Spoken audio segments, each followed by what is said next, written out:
우리의 삶을 인도하시는 하나님을 예배합시다.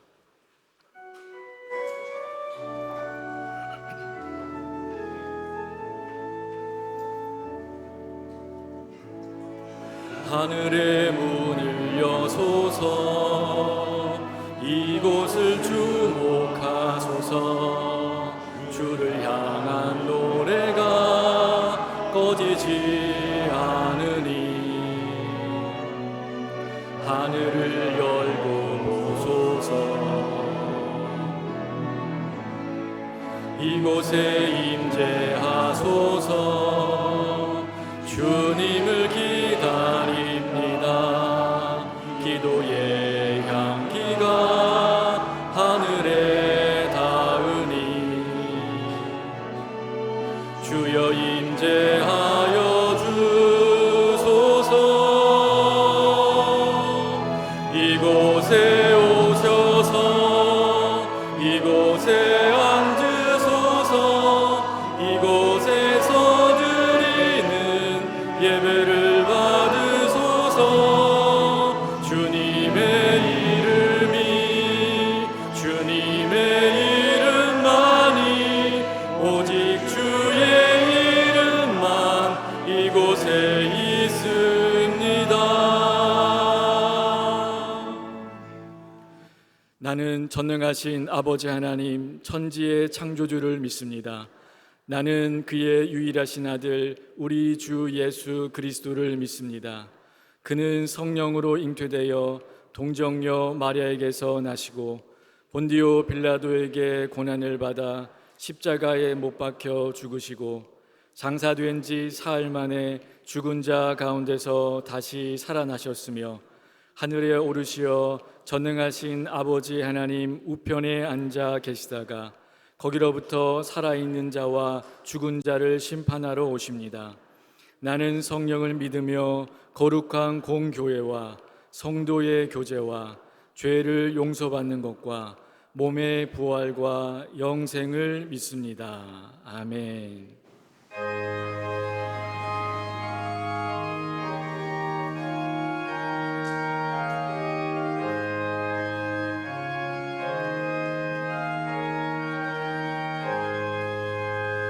주 예수 내가 알기 전 날 먼저 사랑했네.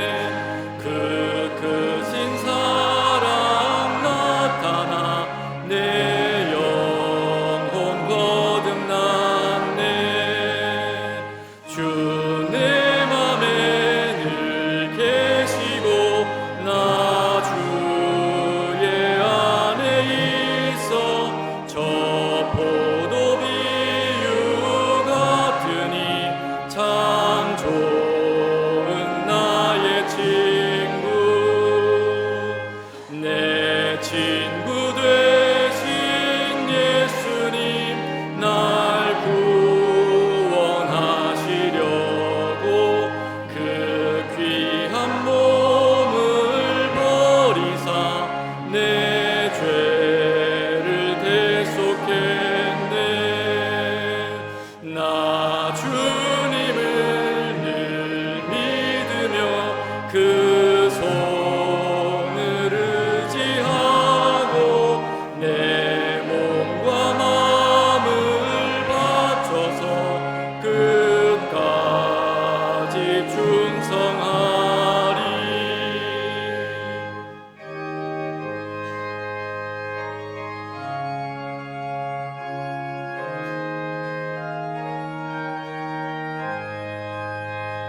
내 진실하신 친구여 그 은혜 내려주사 날 항상 보호하시고 내 방패 되옵소서. 그 풍성한 참 사랑을 능히 그는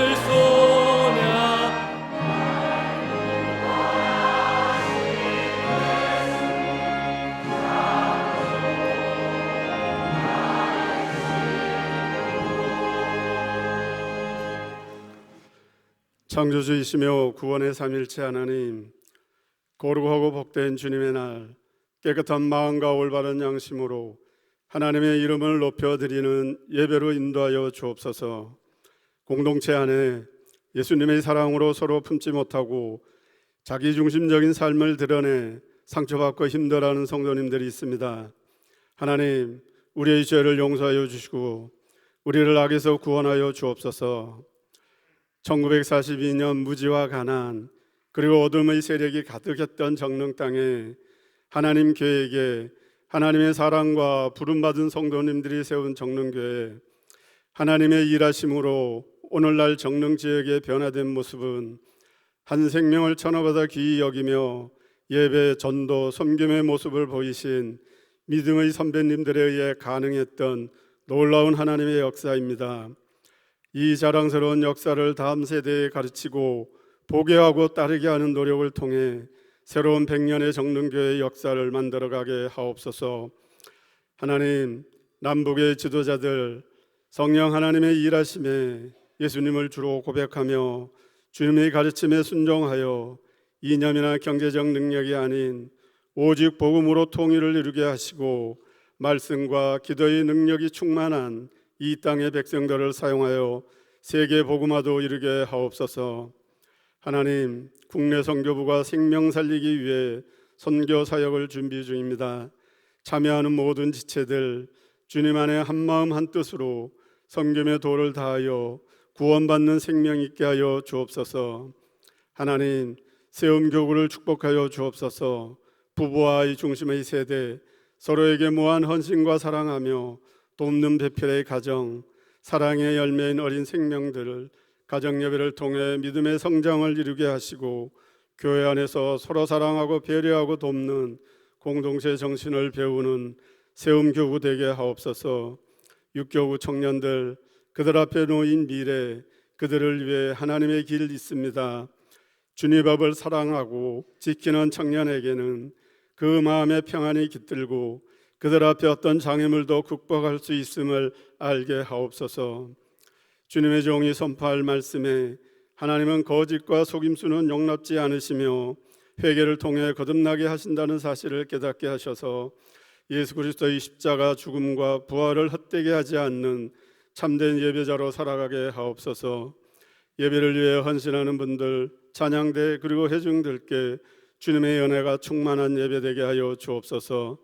예수님의 이름으로 기도드립니다. 아멘.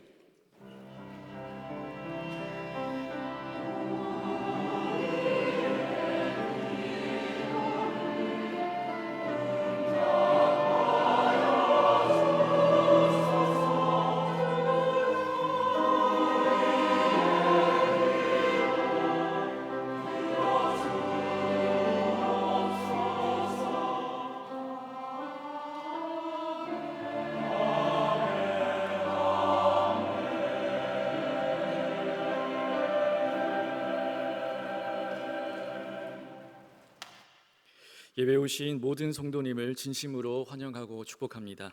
좌우 앞뒤에 계신 분들과 내 인생의 레아를 사랑합시다 하시며 인사 나누겠습니다. 내 인생의 레아를 사랑합시다. 네, 교우 소식입니다. 할렐루야 찬양대 솔리스트로 섬겨주신 이성규 선생님께서 사임합니다.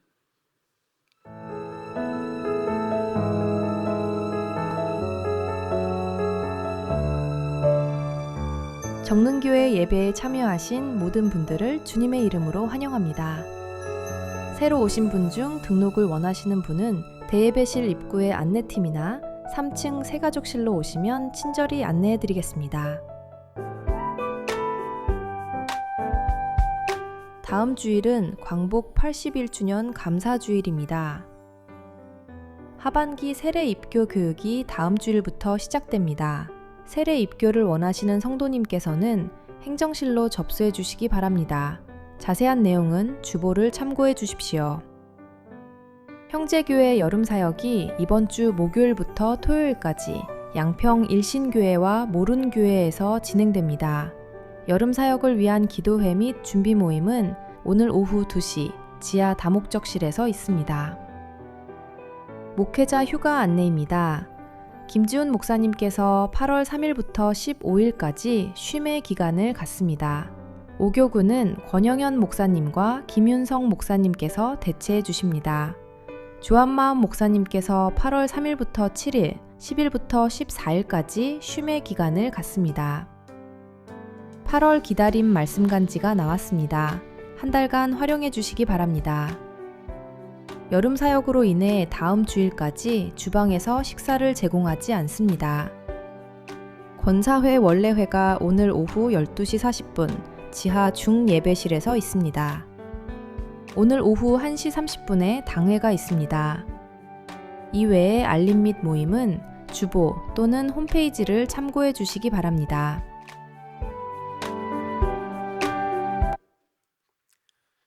이제 하나님의 말씀을 봉독하겠습니다. 오늘 우리에게 주시는 하나님의 말씀은 구약 성경 창세기 29장 15절부터 20절과 25절과 27절 말씀입니다. 말씀을 봉독합니다.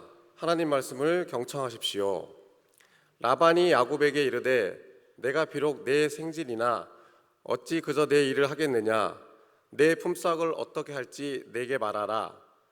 라반에게 두 딸이 있으니 언니의 이름은 레아요 아우의 이름은 라헬이라. 레아는 시력이 약하고 라헬은 곱고 아리따우니 야곱이 라헬을 더 사랑함으로 대답하되 내가 외삼촌의 작은 딸 라헬을 위하여 외삼촌에게 7년을 섬기리이다. 라반이 이르되 그를 내게 주는 것이 타인에게 주는 것보다 나으니 나와 함께 있으라. 야곱이 라헬을 위하여 7년 동안 라반을 섬겼으나 그를 사랑하는 까닭에 7년을 며칠같이 여겼더라. 25절입니다. 야곱이 아침에 보니 레아라 라반에게 이르되 외삼촌이 어찌하여 내게 이같이 행하셨나이까? 내가 라헬을 위하여 외삼촌을 섬기지 아니하였나이까? 외삼촌이 나를 속이심은 어찌 됨이니이까? 27절입니다. 이를 위하여 7일을 채우라. 우리가 그도 내게 주리니 내가 또 나를 7년 동안 섬길지니라. 아멘.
지금부터 3,700~800년 전을 생각해 보십시오.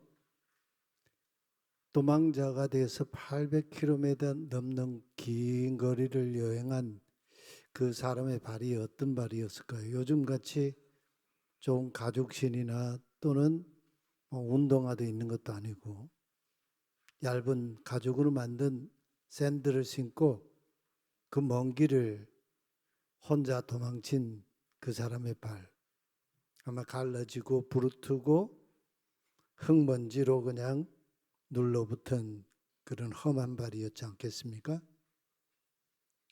그 발의 주인공이 바로 야곱이라고 하는 인물입니다.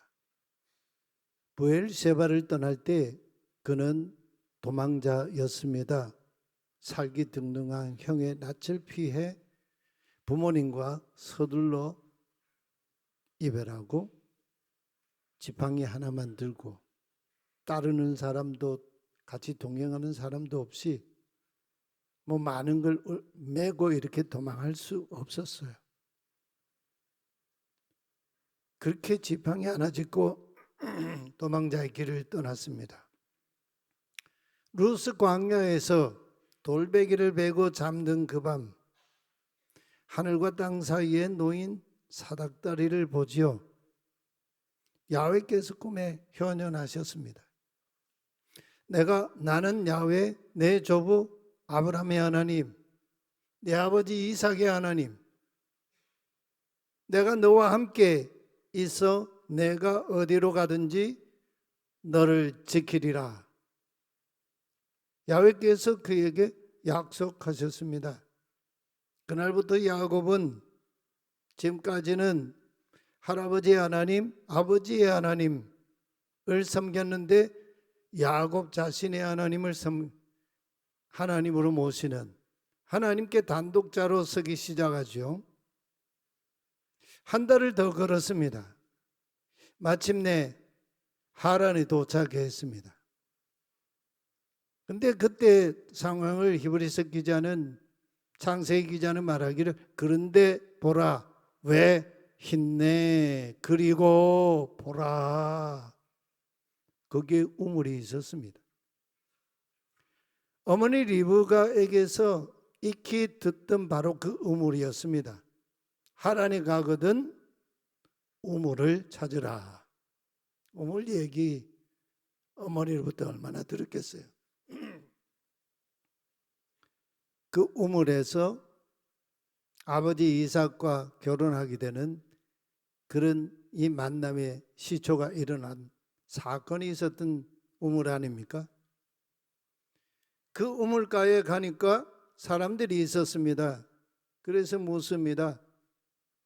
나홀의 손자 라반을 아느냐? 나홀의 손자인 라반을 여러분 아십니까? 알다 말다요. 그의 딸 라헬이 바로 저기 지금 아버지 양떼를 몰고 오고 있네요. 이렇게 대답했습니다. 그 순간 야곱의 심장은 아마 멎을 것 같은 그런 이 감동이 있었지 않겠습니까? 낯선 그 여인이 바로 그 시점에 그토록 찾던 자기 혈족이라니, 어디에서 힘이 솟구쳤는지 벌떡 일어나 우물 아기를 맡고 있는 무거운 돌을 옮겨내고 라헬이 몰고 온 양떼에게 물을 먹였습니다. 그리고는 자기가 누구인지 소개도 하지 않은 채 라헬에게 입을 맞추었습니다. 이 행동이 너무 무리하지 않습니까? 낯선 여인에게 건넨 입맞춤, 70여 평생 고향 혈족이라고는 한 번도 본 적도 없던 야곱이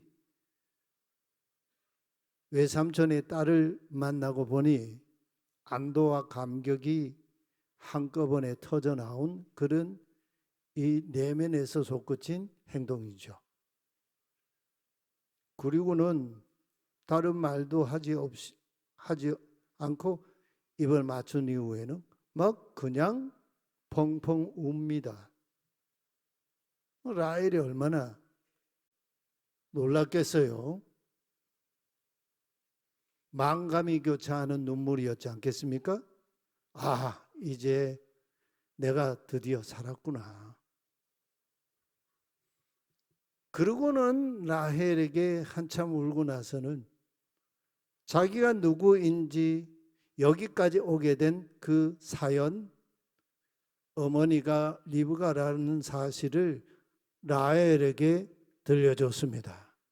라헬도 리브가는 바로 자기 아버지의 여동생이잖아요. 얼마나 놀랐겠어요. 라헬이 곧장 달려가서 아버지에게 달려가서 소식을 전했습니다. 라반이 그 소식을 듣고는 달려와서 야곱을 환대합니다. 입을 맞추고 부둥켜 안고 그리고는 그를 데리고 자기 집으로 갔습니다. 집에서 야곱이 자신의 여기 오게 된 그 모든 자초지정 과정, 자기 가정 얘기를 다 알았습니다. 그러니까 라반이 그래 너는 내 피부치야 내 살부치야 하면서 그를 환대했습니다. 그러면서 외삼촌 집에 거주하기 시작했는데 완벽한 도피처였습니다. 부엘셰바에서 일어났던 과거 형님과의 결투, 형님과 그 살기 그런 이 사건들이 그냥 눈 녹듯 녹아내리면 다 그냥 잊어버렸습니다. 외삼촌의 둘째 딸 라헬이 야곱의 눈에 들었습니다. 절세 미인이었습니다. 야곱에게 지금 이 상황보다 더 좋을 수는 없었어요. 뭐 야곱의 생각에 내 과거가 이제 다 묻히고 이제는 만사 형통이구나 했지 않겠습니까? 한 달이 지났습니다. 그때 라반이 먼저 입을 뗍니다. 자네가 내 조카이지만 내 집의 일을 무보수로 품삯도 없이 할 수야 없자는가. 내가 자네에게 품삯을 어떻게 주어야 할지 말해보게. 어떻게 보면 친척간이지만 그래도 정당하게 조카를 대우하겠다는 신사적인 그런 제안처럼 들리지요. 근데 사실은 야곱은 아무것도 요구한 적이 없지 않습니까? 라반이 선수를 친 거지요. 어느새 야곱은 손님이 아니라 일꾼으로 전락하고 있는 그런 이 전환점에 서게 됐어요. 라반은 이미 다 간파를 했습니다. 야곱이 자기 딸, 둘째 딸 라헬을 사랑하고 있다는 걸. 이렇게 품삯을 제의하자 아니나 다를까 야곱도 옳거니 하고 응대합니다. 제가 외삼촌의 작은 딸 라헬을 위해 7년을 섬기겠습니다. 당시 이 고대 중동 지방 요즘도 이제 지창금이라는 게 있지요. 신랑이 신부를 데려오려면 지창금을 지불해야 됩니다. 왜냐하면 가부장 시대에 이 딸이라고 하는 것은 노동력이었어요. 재산이었거든요. 그러니까 딸이 라헬이 아버지 양떼를 쳤지 않습니까? 라헬이 이제 그렇게 되면 이 노동력이 상실되니까 그 손실을 메워주는 게 바로 결혼지창금이에요. 이 결혼지창금 대신에 7년을 역제안하지요. 할아버지 아브라함은 아버지 이삭의 신부를 데려올 때에 낙타 10마리에 예물을 실어 보냈지 않습니까? 어마어마한 예물을 보냈어요. 지창금을요. 근데 지금 야곱은 빈손이에요. 지팡이만 짚고 왔어요. 유일한 지창금이 있다면 자기 몸뚱이의 노동력뿐이었습니다. 이 대목에서 창세기 기자가 이렇게 말합니다. 야곱이 라헬을 사랑하는 까닭에 7년이 그에게는 며칠 같았더라. 며칠 같았던 7년이 찼습니다. 결혼식 날을 맞이했습니다. 잔치 준비로 온 집안이 떠들썩했습니다. 내일 라반이요, 자기 친척들을 다 불러 모아서요, 공적인 결혼식 이제 공적으로 한다고 신부도 꽃단장을 했습니다. 거기에 주인공이 된 야곱이 어쩔 줄을 몰라 있어요.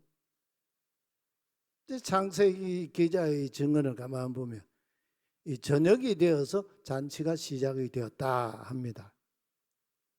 이때 창세기 기자는 23절에서 그리고 이 모든 잔치 준비 과정, 사람들이 모이는 그러니 이 과정 그 다음에 저녁이 되자, 바예히 바에레브, 저녁이 되자, 어두운 해가 지고 이제 어둑어둑해지는 저녁이 되자라는 이 저녁을 강조하고 있어요. 우리말로 하면 밤이죠, 밤.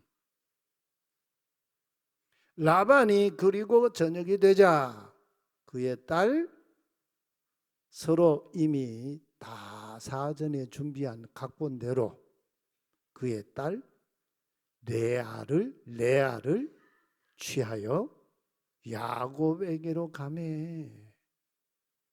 신부 단장한 사람이 누구였습니까? 라헬이 아니고 레아였다는 거예요. 이 레아를 야곱에게로 취하여 데리고 가자 야곱이 외삼촌이 데려다 준 딸 레아에게로 들어갔더라. 와, 여러분 지금 무슨 일이 벌어지고 있습니까? 외삼촌 라반도 그의 딸, 큰딸 레아도, 그리고 심지어 야곱이 그토록 사랑했던 라헬마저도 일심동체가 되어가지고 아버지도 두 딸도 모두 한 통속이 돼가지고 야곱을 속이고 있어요. 이 농간입니다, 농간. 이 상황에 가부장 시대니까 그게 아마 가능했을 수도 있고, 아버지가 두 딸에게 미리 언지를 주고 아주 강력하게 딸들에게 말했지 않겠습니까? 근데 이 상황이면 라헬이 아버지에게 반기를 들었어야죠. 아버지, 이 결혼은 제 결혼입니다. 어떻게 언니를 그렇게 안 됩니다. 레아도요, 아버지 그럴 수는 없지요. 아무리 그렇다 해도 거절해야 하지 않습니까? 근데 이 상황을 지금 야곱 혼자만 모르고 있어요. 언제 알게 됩니까? 25절에 이튿날 아침이었습니다. 창세기 기자는 그때 상황을 딱 외마디로 외치고 있어요. 베 힌네 히 레아라고 해요. 베라는 말은 그리고 그 모든 일이 벌어진 그 다음에 힌네 보라, 이게 뭔 일인고, 바로 그 여자가 레아였구나. 레아 아닌가. 야곱이 소스라쳤어요. 밤새 품에 안았던 신부가 라헬인 줄 알았는데 외삼촌의 큰딸 레아였습니다. 그토록 연모하던 라헬이 아니었어요. 벌떡 일어나 라반에게로 달려가 질문을 쏟아냅니다. 첫 번째 질문이, 외삼촌이 어찌하여 제게 이러하셨습니까? 어떻게 이런 일을 하셨습니까? 두 번째, 제가 라헬을 위해 외삼촌을 섬기지 않았습니까? 그리고 세 번째, 외삼촌이 어찌하여 저를 속이셨습니까? 또 항변합니다. 야곱의 이 질문 어떻게 생각하세요? 부엘세바에서 눈 어두운 아버지를 속일 때 어머니 리브가와 짜고 염소 가죽을 손과 목에 둘렀습니다. 에서가 털이 많은 그런 아들이었다 보니까. 그리고 형님의 옷을 입었습니다. 그리고 어머니가 준비해 준 별미 상을 들고 그 어두운 장막으로 들어가서 눈이 어두워 앞을 보지 못하는 그런 아버지를 속였어요. 아버지가 이삭이 그러죠. 어찌 몸은 에서인데 음성은 야곱이로다. 내가 에서가 맞냐? 예, 제가 에서입니다. 참 음성이 이상하다.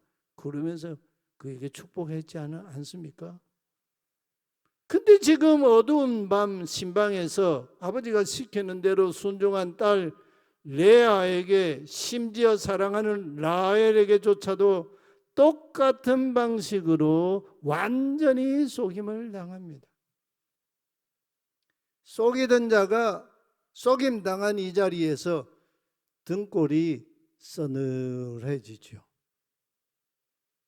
근데 외삼촌은요, 시침을 뚝 뗍니다. 우리 지방에서는 큰 딸보다 작은 딸을 먼저 시집 보내는 법이 없다네. 야, 전곡을 찌르는 말을 해요. 이 말을 들었을 때, 풍속 얘기를 들을 때 야곱이 어떻게 들렸겠어요? 형님의 장자권을 도둑질한 동생 그런 법 없다, 그 말로 들리지 않았겠습니까? 당연히 그렇게 들리죠. 얼마나 능청스럽습니까? 처음부터 말해주면 될 걸 7년이 다 지나고 신방을 치른 뒤에야 지방의 풍속을 꺼냅니다. 풍속 자체는 죄가 아니죠. 그 풍속을 빌미로 사람을 올가맨 라반의 계산된 침묵이 부당한 거죠. 우리 삶에도 그런데 보라 왜 힘내, 이 순간이 우리 삶에 있지요. 만사 형통인 도피처인 줄로 알았는데 뒤집기 한판으로 야곱의 인생이 그냥 완전히 뒤죽박죽이 돼버렸어요. 라반이 뒤집기는 거기서 멈추지 않습니다. 곧바로 그냥 말로 홈런을 치듯이 말이에요. 결정타를 날렸어요. 이미 다 그냥 치러진 이 내 큰딸 결혼 기간 7일을 채우게, 뭐 당시 결혼이 일주일 동안 이렇게 했으니까 7일 동안 이 라헬과의 결혼이 아닌 레아와의 결혼을 끝까지 잘 마무리하게 명령을 해요. 그리하면 작은 딸 라헬도 내 아내를 주겠네. 그리고 조건을 붙여서 그 대신에 7년 더 내 곁에서 일해야 하네. 또 7년이에요. 라헬을 위해 7년을 달려왔는데 갑자기 그 지점에서 결승선이 저 7년 뒤로 밀려나 버렸어요. 근데 그 순간 야곱에게는 아무런 선택권이 없었어요. 레아를 버릴 수도 라헬을 포기할 수도 진퇴양난이었습니다. 법적으로도 사회적으로도 경제적으로도 라반의 손아귀에 완전히 잡히고 말았어요. 철저하게 무력해진 야곱. 이 상황에서 창세기 기자의 시선은 지금 어디를 향하고 있습니까? 와, 이때부터 야곱은요, 성경에 나오는 뭐 족장도 그러고 예언자들도 그러고 하나님의 사람들, 이 사람들 요즘으로 말하면요, 다 신학자들이에요. 이 사람들은 하나님과 직접 대면하면서 하나님을 배운 사람들이잖아요. 야곱이요, 단독자로 하나님 앞에 서서 하나님을 배우기 시작했어요. 하란 신학교에서 다시 하나님을 만나기 시작합니다. 브엘세바에서 아버지와 형을 속이던 그가 이제 하란에서 속임 당하는 자의 아픔을 온몸으로 배웁니다. 형을 속인 대가로 800km를 도망친 그입니다. 그가 라반의 집에서 14년을 라헬을 위해서 세월을 보냈습니다. 그리고 나서 14년이 다 차고, 그때도 야곱은요, 아내는 얻었지만 재산이 빈손이었어요. 그 이제 외삼촌하고 품삯 이제 이 계약을 하고 이제 자기 재산을 모으기 시작했는데, 그 6년 동안 무려 품삯을 10번이나 바꿔치기를 했어요. 20년이라는 세월을 아버지와 형님 속이고 도망친 그 인생의 길 되갚아 가고 있는 그런 야곱을 우리가 만나는 거죠. 여러분, 이것은요, 단순하게 우리 많이 읽는 그런 인과응보나 권선징악의 어떤 민담이나 동화책 얘기 같은 그런 얘기가 아니에요. 하나님은 지금 야곱을 벌하시는 게 아니죠. 할아버지 아브라함과 아버지 이삭과 그 대를 이을 족장, 언약을 계승할 족장으로 야곱을 빚어가고 계시는 거예요. 토기장이가 으깬 덩어리를 으깨고 흙으로 잘 반죽한 한 덩이의 흙을 물레 위에 올려놓고 이렇게 막 반죽을 치고, 그리고 모으기도 하고, 그리고 또 구멍을 내서 이렇게 돌리기도 하고 누르기도 하고 하면서 섬세하게 도자기로 빚어가듯 지금 야곱을 빚어가고 계시는 거예요. 하나님은 야곱을 하란이라는 신학교 물레 위에 올려놓으시고는 하나님과 겨루어 하나님 앞에 언약의 사람으로 설 수 있도록 이스라엘로 빚어가고 계십니다. 야곱은 라반이 불쑥 내민 노동계약서에 한마디 대꾸도 하지 못하고 그냥 서명하고 맙니다. 바로 그때 하나님은 벌써 그 자리에서 다른 그림을 그리고 계셨어요. 창세기 기자는 야곱이 상상하지도 못하는 하나님 나라의 미래를 여기서 이미 보여주고 있죠. 야곱도 아니에요. 라헬도 아니에요. 사랑받지 못하는 라반의 큰딸 레아를 뚫어지게 응시하고 있어요. 레아를 생각해 보십시오. 성경에 그녀는 시력이 눈이 약했다. 여기 약하다는 말은 신통치가 않았다 그런 말인데, 레아가 시력이 어느 정도 나빴는지 모르겠어요. 근데 이 말은 그냥 문자적인 의미만 있는 게 아니고 여성으로서 눈이 매력적이지 못했다 그런 말이기도 해요. 눈 수술하잖아요. 예. 남자들도 여기 이렇게 여기 또 수술하고 이러잖아요. 남편 야곱의 눈은 늘 동생 라헬만 보고 있었습니다. 야곱이 자기를 미워한다는 걸 레아가요 다 알고 있었어요. 이 레아의 심정을 한번 보십시오. 야곱은 레아와 보낸 이 결혼 생활 7년을 더 노동하면서 보낸 그 시간을 지긋지긋한 멍해로 여기지 않았을까요? 그러니 레아에게요 밤낮 눈물이 마를 날이 있었겠습니까?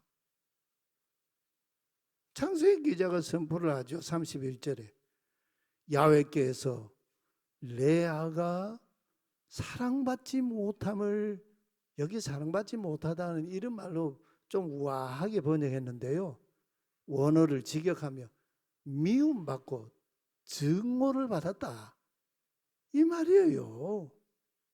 레아가 남편 야곱으로부터 미움을 받고 있는 걸 누가 보셨어요? 하나님이 야훼께서 눈여겨보셨다. 계속 눈여겨보고 계셨다. 그래서 어떻게 해요? 그의 태를, 아기 집을 열어주셨다. 근데 라헬은 아기를 가지지 못하였다고 합니다.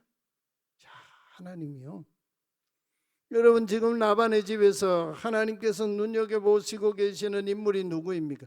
라반 아니에요. 야곱 아니에요. 라헬 아니에요. 사랑받지 못하는 여인, 야곱의 첫 아내인 레아입니다. 레아. 참, 우리 하나님 놀라우셔요. 하나님의 시선은 집안 그 누구에게도 눈길 한번 받지 못하는 레아를 계속 주목하고 계셨습니다. 그리고 라헬보다 먼저 그 레아의 태를 열어주셨어요. 하나님의 뒤집기이지요. 이게 역설 아닙니까? 레아는요, 아들을 낳기 시작했습니다. 근데 그 아들 낳는 과정을 보면 처절해요. 첫째 아들을 낳았는데 이름을 르우벤이라고 해서 르우벤. 이 이름의 뜻이 뭐냐면 야훼께서 내 괴로움을 돌보셨다. 내 괴로움을 돌보셨다. 얼마나 한이 맺혔으면 르우벤이라고 불렀겠어요. 그리고 둘째 아들을 낳았는데 시므온. 야훼께서 내가 사랑받지 못함을 들으셨다. 샤마. 내가 사랑받지 못하는 걸 다 들으셨다. 샤마. 그리고 셋째 아들 낳았는데 레위라고 해요, 여러분. 레위. 내 남편이 이제부터는 나와 연합하리로다. 이 레위의 후손이 누구이죠? 제사장들이잖아요. 그리고 넷째 아들 유다를 낳았는데 이 유다의 이름의 뜻이 내가 이제는 야훼를 찬송하리로다. 이름 이렇게 붙였어요. 이 유다의 계보를 한번 따라가 보세요. 유다에게서 누가 나옵니까? 다윗이 나와요. 다윗이. 그리고 다윗의 계보에서 마침내 예수 그리스도가 나시죠. 그게 마태복음 1장 1절이에요. 아브라함과 다윗의 자손 예수 그리스도의 계보라. 놀라운 얘기예요. 사랑받지 못한 여인의 이 태에서 메시아의 가문이 시작됐다는 거예요. 복음의 역설이에요. 여러분, 이렇게 기울어진 운동장 위에 세워진 야곱의 결혼 이야기, 그보다 훨씬 더 큰 결혼 이야기로 흘러가고 있지 않습니까? 야곱은 라헬을 얻으려고 14년을 노동했습니다. 근데 우리의 신랑이신 예수님은 저와 여러분을 신부로 맞아들이시기 위해서 800km를 오신 게 아니라 하늘 보호자를 버리시고 이 땅에 오셨어요. 여러분, 구약의 예언서 말씀들 쭉 보세요. 예언서 말씀의 그 핵심 중심이 뭡니까? 하나님께서 이스라엘을, 하나님의 백성을 신부로 여기고 계세요. 신부로.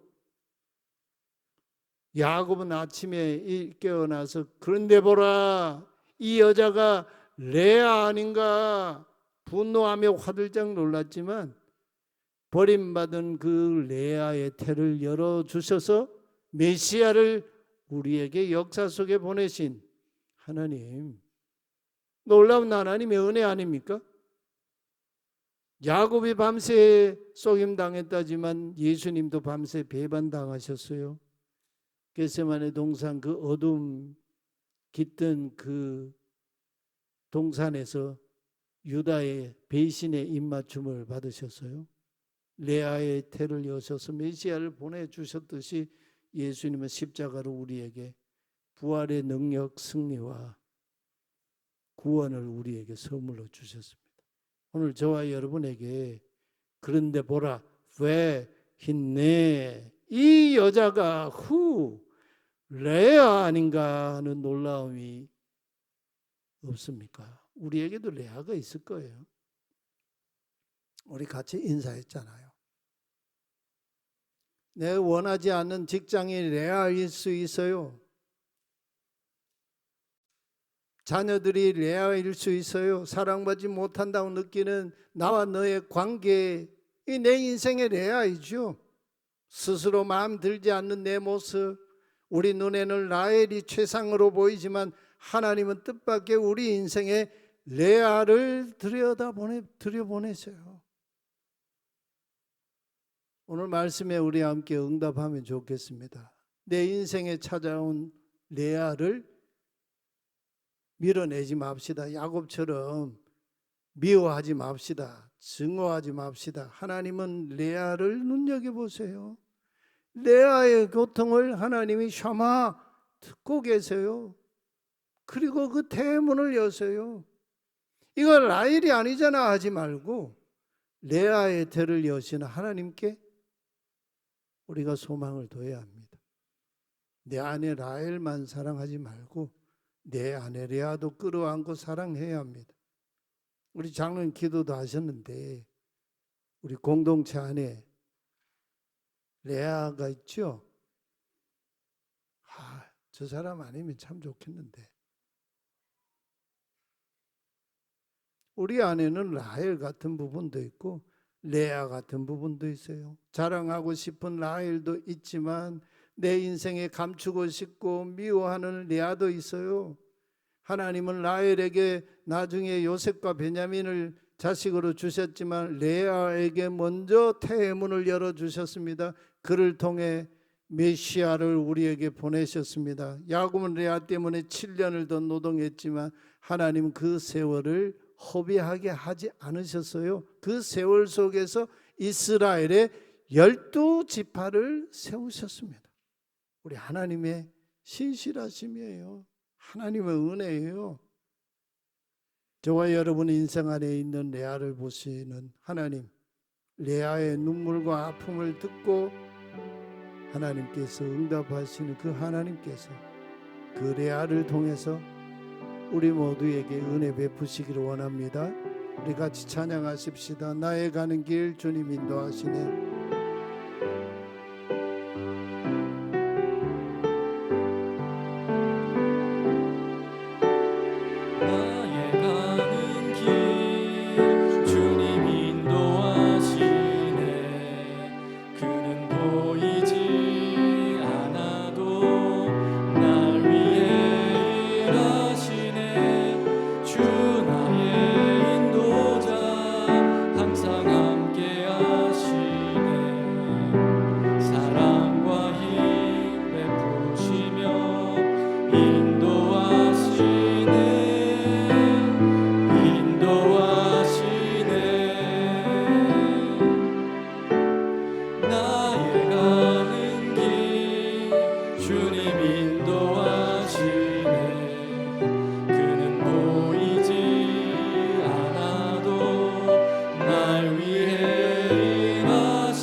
속에 새 일을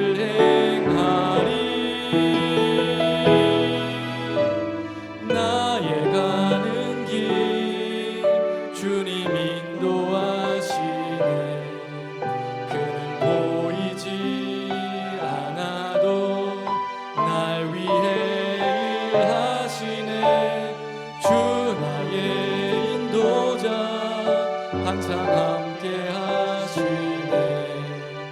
사랑과 힘 베푸시며 인도하시네.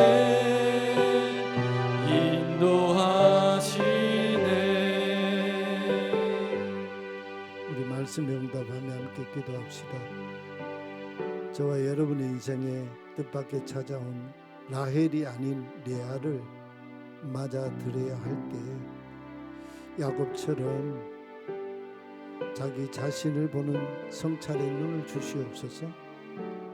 레아를 통해 나를 만지시고 빚어가시는 통위자기 하나님께서 내 안에 레아를 통해 생명의 길을 여시고 메시아의 길을 여시는 하나님의 그 은혜, 우리 인생 가운데, 우리 가정에, 우리 공동체 안에 허락해 주시옵소서. 우리 간절한 마음으로 함께 기도하십시다. 하나님 아버지, 폭염이 찾아온 8월 첫 주일 주님 앞에 예배하며 주의 말씀 앞에 섰습니다. 우리 인생에 찾아온 라헬이 아닌 레아를 맞이하게 될 때 족장 야곱같이 자기 자신을 성찰하는 그 하나님의 시간이 되게 하여 주시옵소서.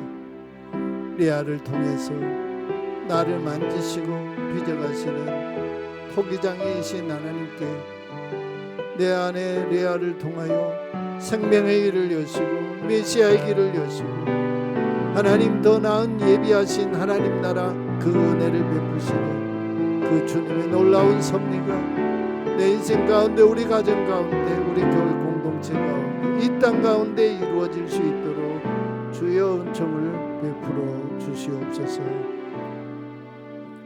하나님 아버지, 우리 인생에 뜻하지 않는 레아를 마주할 때 우리는 낙심했습니다. 원망했습니다. 내 인생을 허비하는 줄로 그렇게 여겼습니다. 그러나 내 안에 레아를 통해 일하시는 하나님 신실하시오니 하나님 광야에서도 야곱을 이스라엘로 빚으신 하나님의 그 은혜 오늘 예배하는 우리 모두에게 허락해 주시옵소서. 폭염으로 창조 세계와 우리 인간들이 신음하는 8월 맞이했습니다. 하나님의 탄식, 성령님의 탄식과 함께 이 8월 한 달 동안 주님 말씀 앞에 승리하게 하여 주옵소서. 예분을 드려 봉헌합니다. 하나님이 내 삶의 주권자이심을 고백하는 믿음을 담아 드리오니 하나님의 통치 다스리심으로 우리 범사를 복되게 하여 주시옵소서. 사막의 길을 내시며 친히 우리의 신랑으로 찾아오신 예수 그리스도의 이름으로 기도하옵나이다. 아멘. 우리 함께 일어나 파송의 찬송을 부르겠습니다.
이제는 십자가의 사랑으로 사랑받지 못한 우리의 참 신랑이 되어주신 주 예수 그리스도의 은혜와 우리 안에 있는 레아 때문에 고통당하는 우리를 긍휼히 여기시고 생명의 태를 여시는 하나님 아버지의 그 신실하신 사랑과 우리 인생의 레아와 라헬을 통하여 하나님 나라 12지파를 세우신 보혜사 성령님의 교제하심과 우리 앞서 인도하심이 예배자 각 사람 위에, 우리 가정 위에, 삶의 자리 위에, 우리 교회 공동체 위에 이제와 영원히 함께 계시기를 축원하옵나이다. 아멘.